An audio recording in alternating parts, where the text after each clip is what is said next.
आज तर माझ्या वर्कआउटमध्ये वाटच लागून गेली. तर जय महाराष्ट्र मित्रांनो. सगळ्यात पहिले सकाळी उठून मस्त बड्यापैकी अंडे खाल्ले. मग आपल्या गाडीला लावली चाबी. आपल्याला जायचं होतं बडनेरले. बड्यापैकी सगळ्यात पहिले घेतले केळं. मग गाडीचं तुटलं होतं टॅन्ट. मग टॅन्ट घेतलं रे बाई, यांना तोडूनच टाकलं. मग आपण जायचं होतं वेल्डिंग करायला. भाऊजवळ गेलो तर वेल्डिंग मारलं बड्यापैकी तिथं. मग तिथून घेतलं आपण दही. मग घरी आल्याबरोबर मस्त दही पोळी खाल्ली रे बाई, कारण की मला जोराने भूक लागली होती. 2 घंटे झोपल्यावर मग खाल्ले रे भाऊ 4 केळं. मग यायचं चालू होत्या मस्त्या दोघीचे.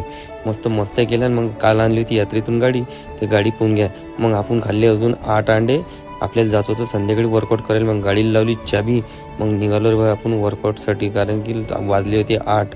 मग पोचलो रे बघा आपण जिममध्ये. मग सगळ्यात पहिले दादाला भेटलो. मग आपल्या मित्राला भेटलो. मग आज चेस वर्कआउट. पुशअपचे घेतले 4 सेट. इन्क्लाइन बेंचचे घेतले 4 सेट. मग डंबल फ्लाय घेतले, याचे बी 4 सेट. मग फ्लॅट बेंच याचे बी घेतले 4 सेट.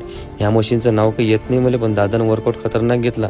आणि ह्याही मशीनचं नाव नाही येत आपल्याला, याचाही वर्कआउट खतरनाक करून घेतला. आणि याचा चालू होता दोघाचा टाइमपास. हे आहे तिथचे ट्रेनर. दादाला भूक लागली तर खाल्ली दादानं भेल. मग आपल्यासाठी बनवली होती हे कॉफी. बड्यापैकी कॉफी पिऊन मग निघालो दादाले बाय बाय करून घरच्यासाठी, कारण की टाईमला झाला होता. वाजले ते 9:30. घरी आल्यावर तर याच्या चालल्या तर दोघीच्या मस्ती आहे बड्यापैकी. मग चिकन आणलं तर चिकन बनवलं घरी.